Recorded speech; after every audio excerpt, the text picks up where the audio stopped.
Alright guys, so in this video I played Far Cry 6 in 2023 for the first time. As usual, I'll give an overall review and my thoughts on the game to let you know if it still holds up almost 2 years after releasing in October 2021. Now this is a series where I've played through each main Far Cry game in order from the first until now with Far Cry 6. So this is the final video in the series. Comment down below what series you'd like to see next. If you do go on to enjoy or find this video helpful at all, hit that like button down below, and if story video games are your thing, maybe even consider subscribing to the channel. I have various reviews on the channel with a playlist of a series that I've done in the description down below, and my last video will be on the screen at the end of this video. Now let's jump into Far Cry 6. Now, going into this game, I didn't hear the most positive reviews, and I remember back when it released, there was a lot of negative talk and complaints about Far Cry 6. However, I tried my best to take this mindset out of my head and not let that change my view from the get-go. I'll start with the overall gameplay and combat of this game where, like usual, you get what you expect from a Far Cry game, and especially after 6 main games later, I wasn't really expecting a huge overhaul or change in gameplay mechanics upon starting the game, and I was fine with this,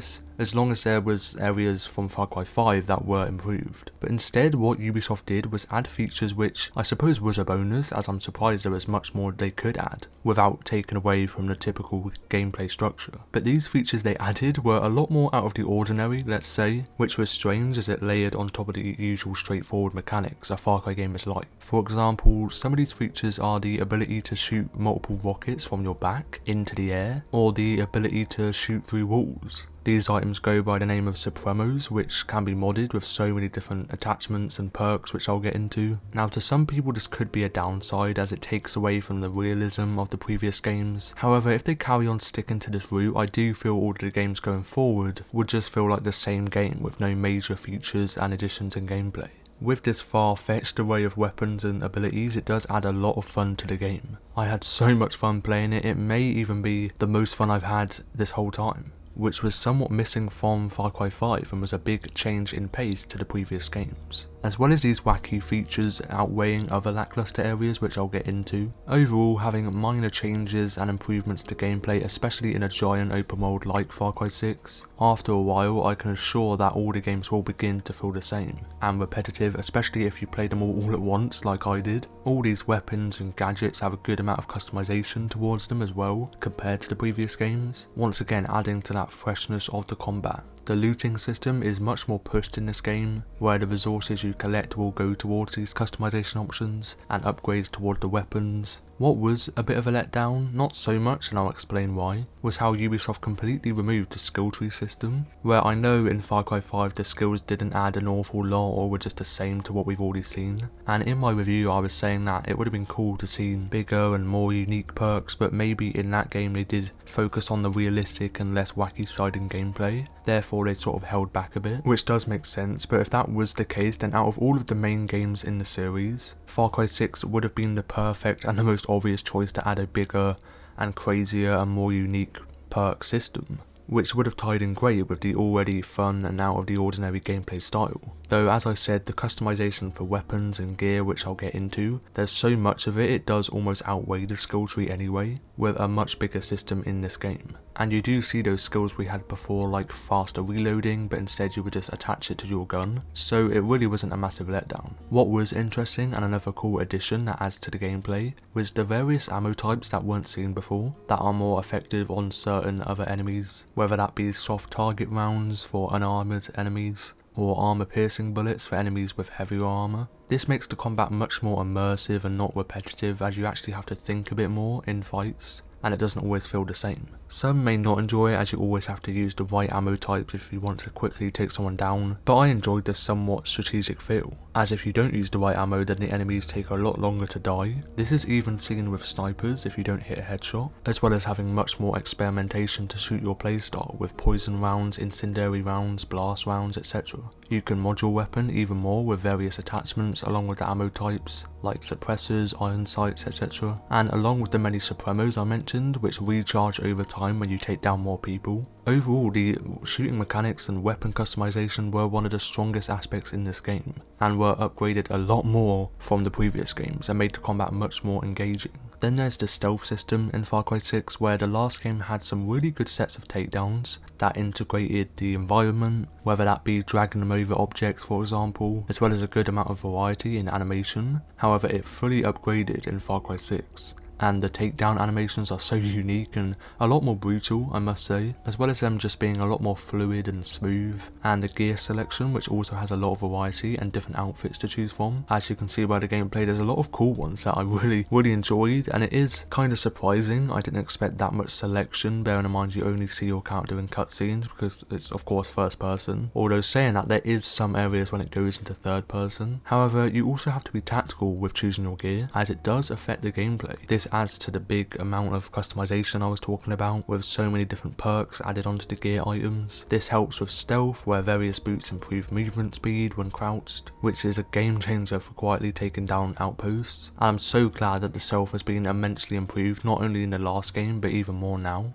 There are many alarms in outposts that you have to think strategically about and silently take them down, usually with the various bows, and you can use a suppressed gun as well to choose from. The same with the tanks in the game, where with normal RPGs or grenades, you will be there for a little longer than I hoped for compared to the previous games. However, if you use an EMP on them and then approach the tank to either hijack it or pull the driver's grenade pin to destroy it, which I think worked really well, and somehow you can stealthily take down a tank, which never gets old. The EMPs are a lifesaver in stealth, even with air vehicles, where usually it would be all over for you, but if you play it right and manage to EMP the helicopter with a bow to shock the driver, then you can also take down helicopters. Alongside the gear, you can find craft recipes such as the ones that improve the damage with silenced weapons and damage while in stealth, once again adding a lot more to this side of combat that I'm so glad about, as it did take a while for Far Cry to fully take into account stealth. Only really a lot until Far Cry 5, where it was upgraded quite a lot,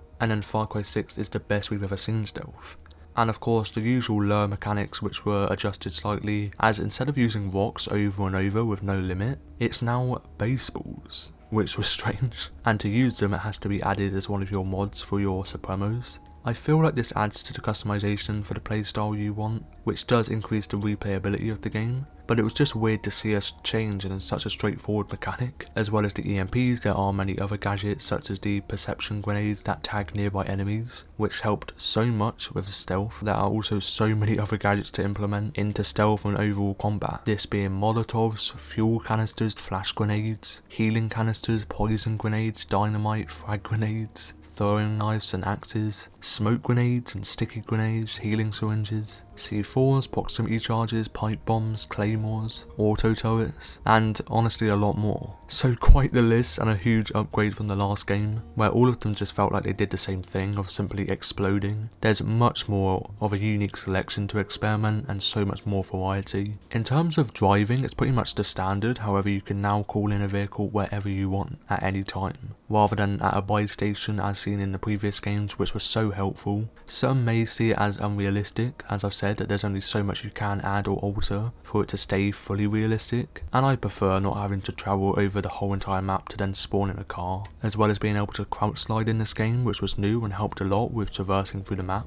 So this mechanic and the vehicle calling in was a huge improvement to the movement of the game in such a big world. There's also the addition of amigos in Far Cry 6 that are all different from each other, one being Guapo, who you unlock right away very early on in the game and can be commanded to attack a certain enemy you assign it to, and helps with distraction, which is another helpful feature in stealth. They can also attack other animals who will attack you, and a lot of them do it with no hesitation. Some brutal animations not only from your amigo attacking them, but as well as a harmful animal attacking you. However, one of the best animals for stealth especially, and my personal favourite, was Chorizo. I still don't fully know how you pronounce it, who you unlock fairly early after finishing the first island. He's a dog who mainly distracts enemies you pin, and can also ping crafting materials and resources, which is a lot of help. There are also perks for amigos, one of them being health regeneration, and this can be done by simply scratching your pet, which was very realistic. Overall, just a lot of benefits from the system and gameplay. Other amigos allowing you to gain more money from bodies, and others that completely remove any lying bodies so you don't have to hide them or anything. which was also a great stealth benefit. They do also have a leveling system in this game where certain outposts may be too high for the level you are, therefore becoming increasingly difficult. However, the XP and rewards from other outposts, supply drops, checkpoints, ambushes, they are always really good, and you can just clear them out, and before you know it you would have reached that level anyway with a bunch of new rewards. So quite a number of activities to do whilst progressing through the world or story, though the idea of a leveling system in most games I'm not really a fan of, and for each outpost it may be seen as a turn off for some people, as you have to go back to the other areas. As I said, there's so many opportunities though for level ups, and it makes you explore the game even more, instead of just the main outpost to quickly progress. There's also the ability to mount horses in this game to help traverse around the map along with the vehicles, such as boats and cars that I mentioned to have that calling feature, but for the horses you will have to go to a calling station unfortunately, which seems to be fairly common anyway, and whilst you're there you can even choose what horse coat you would like, and there's quite a lot to choose from, and if you aren't near one then there's so many horses dotted around the map for you to just mount onto. The handling is smooth to control, however the animation isn't the most fluid, but because it's only first person and you only see the head, I really didn't mind. Alongside this there's also the usual fast travel option which helps a lot. Now moving on to the story, where we've gone back again for like the third time to an actual talking protagonist instead of a mute one. Really strange why they sometimes decide to have them talk and some not. Far Cry 2 and 5, and although I haven't played it, New Dawn, all have a mute protagonist, which if you've seen the other videos, I'm not a huge fan of. Not only does it lack the immersion of the story, but it's also then heavily reliant on the other characters, this being the side cast and the antagonist. And most of the time, like in Far Cry 2 and 5, it's usually always the villain's responsibility, as the side characters aren't great and all feel similar. That's usually on the antagonist side cast, although sometimes also on the protagonist. I feel like it's only really an exception in Far Cry 6 where Danny's little group is actually pretty good, but the side villains aren't great, which I'll get into. You do get to choose between a male and female protagonist, them both being called Danny. Nothing is different in the story from the one you choose. I went with the female mainly because I heard she had a better dialogue and voice acting and just fits the game better. So I'll talk about what the game and story are about with spoilers for the introduction. So only the opening, which is obviously the earliest part of the game, and isn't that long, but for whatever reason you don't want to hear the opening events, then skip to this timestamp on the screen. Now the game is set in Yara, a fictional place based on Cuba, of course in the Caribbean, and Yara has been put under control and taken over by a dictator going by the name of Anton Castillo, though to try and make his country better and his main overall goal is all down to a discovered drug called Vivero which cures cancer. Now as I said, Danny, who you play as, at the start of the game is seen right in the middle of a riot that the country is trying to put a stop to. With this, one of her friends, Aleo, gets shot and dies right in front of her. Then you move on trying to escape from the mess of the country and decide to get on board a ship which, funny enough, doesn't go to plan, and Anton catches them, ending in everyone on the ship dead, excluding Danny. She then goes on to meet Clara, who's the leader of a resistant group called Libertad, and Danny joins them all with their main goal of defeating Anton in the end and his alliance. So if you've played a majority of the previous games, then it does of course sound like a very similar formula to the rest, which I've come to accept at this point, but that doesn't always mean the games are bound to be bad or boring, and that may just be because I enjoy this sort of formula in the previous games, and it's of course very safe from Ubisoft to stick to it and not divert. This means that the opening of Far Cry 6 is what to expect and not anything crazy from what we've already seen. The character of Danny is, I would say, very likeable and has much more personality than the other protagonists. She could have been a bit more in terms of meaning and character development, and she does in a way, but it would have been better for that to be clearer or just more of a story arc and backstory to her, then becoming closer to the player as a character. And then there's of course the antagonist of Anton Castillo, who is played amazingly, and the voice acting is bound to be top notch from the man himself, Giancarlo Esposito. I did like his character and his personality. The game does portray him as a really intelligent and becomes intimidating towards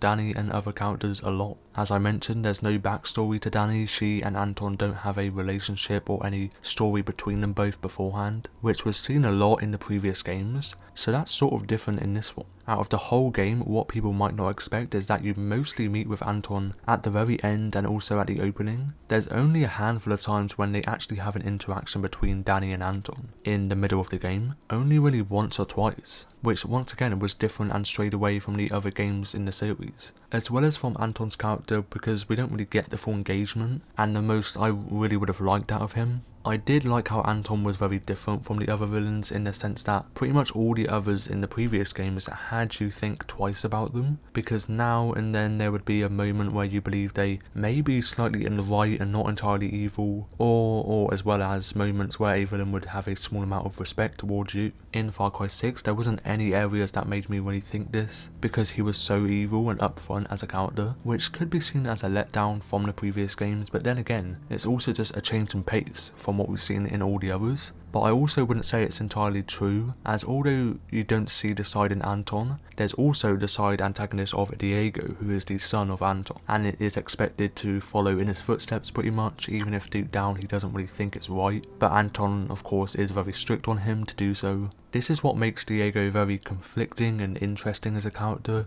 meaning he's arguably better as an antagonist than Anton, mainly because the player is easily confused about what he's really trying to do and his main goal, because he's always switching up. Then there are the smaller side villains scattered throughout the game who aren't great, to be honest, and this could be seen as a common theme in the series as I mentioned earlier, where if they aren't really the main focus then they become left out and extremely dull and repetitive really. This is seen in the Far Cry 5 side cast of characters and the same in Far Cry 2. However, this is usually the case in the protagonist side characters and not necessarily the side villains. This is clearly shown in Far Cry 5 with the Seed family, who were all very interesting characters who I liked, as I mentioned in my review.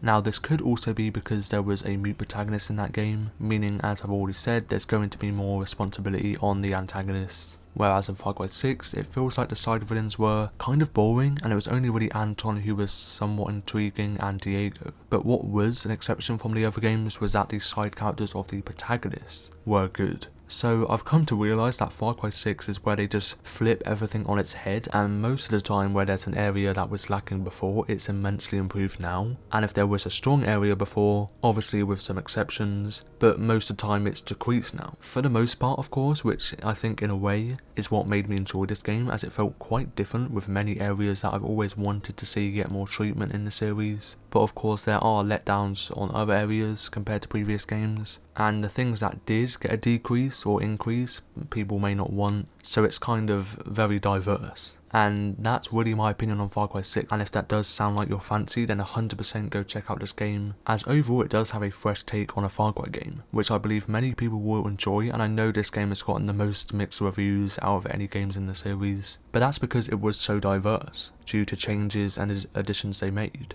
If you never picked this game up because of the negative talk, or maybe you didn't have a great start to the game, but if you give it more time, maybe your overall outlook would change and you'll be pleasantly surprised. I know there were also a lot of areas that lacked in the performance when it first released, with a lot of bugs that have now for sure been fixed over time. There is the occasional FPS drop, but it's still most of the time very good. So if you did find this video helpful or enjoyable, then hit that like button down below to let me know. And if you do enjoy story video game reviews, then that's what this channel is all about, as various topics I've discussed on a wide array of games. There will be a playlist containing a certain series I've done in the description down below, and if you'd like to check it out, if you haven't already seen my last review, that being the Far Cry 5 one, is on the screen right now. I hope you enjoyed it, thank you for watching until the end, and bye bye.